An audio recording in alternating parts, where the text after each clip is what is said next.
जिस तरह बराबर तस्वीरें दर्शकों को जगह जगह की दिखाते चले आ रहे हैं जनपद श्रावस्ती की कुछ जगह पे जहां कलश भरा जा रहा था, कल माता जी की पूजा के लिए कई जगह यज्ञ का कार्यक्रम भी चालू किया गया है।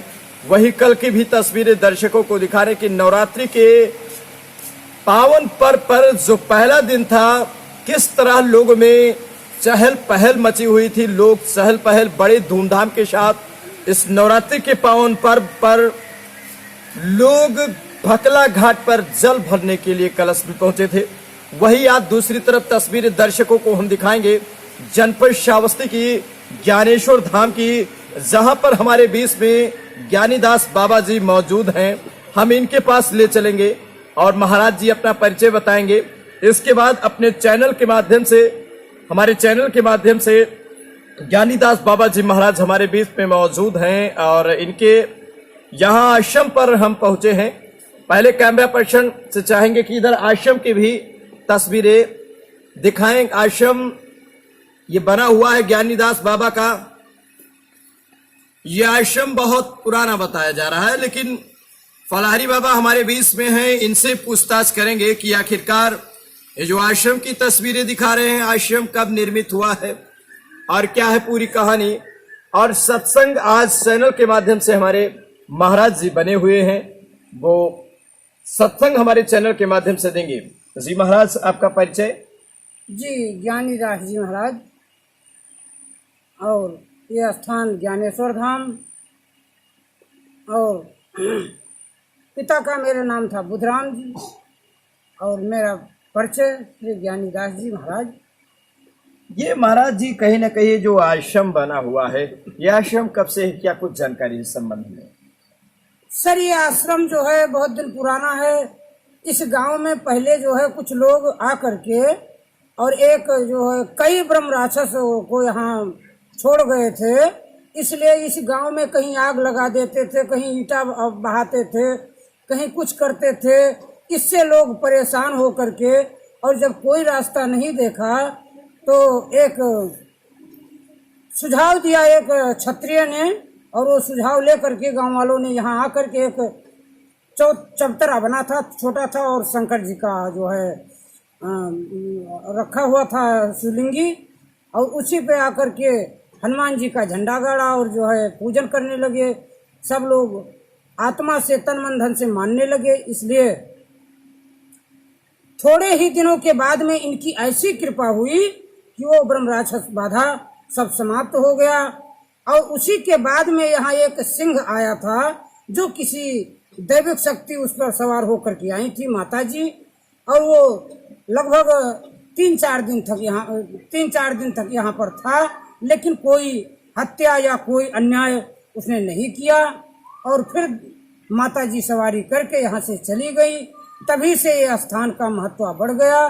धीरे धीरे यहाँ तमाम से दुखी लोग आते हैं और वो उनका कल्याण होता है, उनका रक्षा होता है। आप बहुत बहुत धन्यवाद जानकारी देने के लिए। जिस तरह ज्ञानीदास बाबा जी महाराज हमारे चैनल के माध्यम से बराबर जानकारी दे रहे हैं कि यहाँ पर जो लोग आ रहे हैं ज्ञानेश्वर आश्रम पर, बराबर लोगों का कल्याण हो रहा है।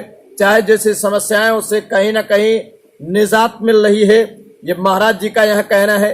लेकिन महाराज जी से हम पूछेंगे, आज महाराज जी सत्संग सुनाएंगे कि आत्मा और परमात्मा क्या है। जी देखिए, परमात्मा सिंध है। परमात्मा जो जैसे सिंध होता है, वो सिंध तो छोटा होता है, लेकिन परमात्मा का तो कोई वर्णन नहीं हो सकता है। उसका क्या रूप है, वो तो अलग है, अनादि है, अनंत है, अखंड है। वो केवल दिव्य दृष्टि से देखा जा सकता है, जिसे निर्गुण ब्रह्मा खंड अनंता अनुभव गम्य भजे जे संता, जिसको संत लोग अनुभव के द्वारा केवल जानते हैं और अनुभव के द्वारा केवल जाना जा सकता है। इसलिए वही सिंध से अनामय पुरुष जिसको कहते हैं, अनामय पुरुष इच्छा शक्ति जागृत हुई अनामय पुरुष की, तो वो अनाम पुरुष जो था वो अलख को उत्पन्न किया। अलख के बाद अगम, और अगम के बाद सत्यलोक का निर्माण हुआ, सत्य पुरुष को प्रकट किया और वो सत्य सिंध परमात्मा उसी का अंश ये जीवात्मा है। जैसे सिंध का एक बिंद निकल करके अर्थात बूंद कहीं फेंक दिया जाए तो इसी प्रकार से ये जीवात्मा परमात्मा का अंश है, साहब का अंश है, अनामय पुरुष का अंश है। और वो यहाँ पर आकर के जैसे एक सिंध से जल लेकर के और घड़ा में भर दिया जाए या किसी भी पात्र में भर दिया जाए, लेकिन वो बोला जाएगा सिंध, सिंध का जल ही माना जाएगा। इसी प्रकार से ये आत्मा है, ये आत्मा जो है ये साहब का अंश है, ये परमात्मा के तुल्य है, परमात्मा के समान है। सोई जाने जेहि देहु जनाई और जानत तुम ही होई जाई। ये जीवात्मा जब परमात्मा को अच्छी तरह से जान लेता है, भली भांति पहचान लेता है, अपने स्वरूप को का पहचान कर लेता है, तब यह दोनों एक रूप हो जाते हैं और आत्मा और परमात्मा में कोई भेद नहीं रह जाता है। जैसे ये है, ये साहब के यहाँ से आकर के, लेकिन जब ये परदेश में आ गया, दूसरे देश में आ गया और यहाँ माया के चक्कर में पड़ करके और ये अपने सच्चे परमात्मा सच्चे प्रभु को भूल जाता है। इसलिए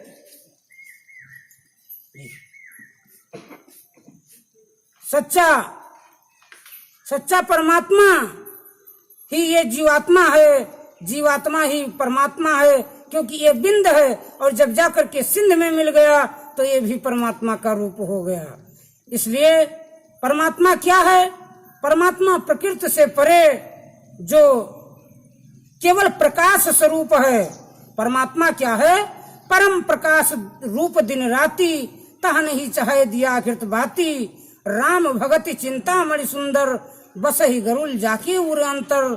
राम देखिए, राम का नाम जो है ये सत्पुरुष का नाम है, न कि जो अयोध्या में अवतार लिए उनका नाम है, सत्पुरुष का नाम है, जिससे जीवात्मा बार बार हजारों लाखों करोड़ों अरबों जिसकी अगणित जीवात्मा जिससे प्रकट होते हैं, अगणित ब्रह्मा विष्णु महेश निरंजन अगणित उत्पन्न होते हैं, वो सच्चा परमात्मा है और उसी का अंश ये जीवात्मा है।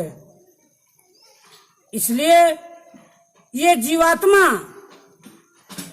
मन के डोर में बंध जाने के कारण ये मैला हो गया है, अन्यथा ये स्वच्छ है, पवित्र है, चेतन है, अमल है, सहज सुख राशि, सहज में सुख का रास है जीवात्मा।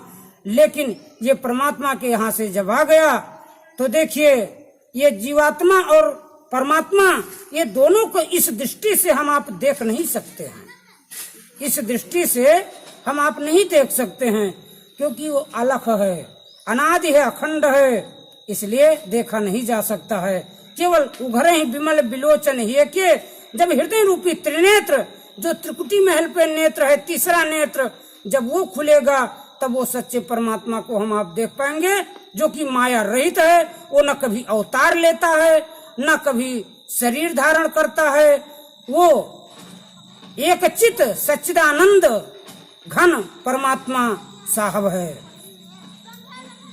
जानकारी देने के लिए बहुत बहुत धन्यवाद। जिस तरह दर्शकों को बराबर तस्वीरें ज्ञानेश्वर धाम के दिखा रहे थे, जहां पर हमारे बीच में ज्यादा बातचीत करने के लिए, सत्संग सुनाने के लिए हमारे चैनल के माध्यम से ज्ञानी दास बाबा अपने आश्रम पे मौजूद थे और इन्होंने हमारे चैनल के माध्यम से दर्शकों को सत्संग सुनाया है।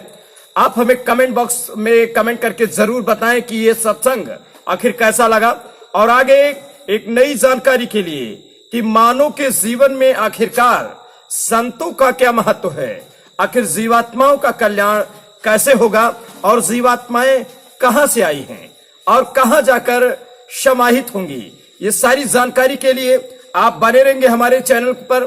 देखते रहे एक नई अपडेट के साथ, एक नई जानकारी के साथ, महाराज जी का एक नया सत्संग और इन सभी मुद्दों की जो सभी बातों को बताए हैं, सभी बातों की जानकारी को लेकर सत्संग के माध्यम से आपके बीच में पुनः मुलाकात होगी।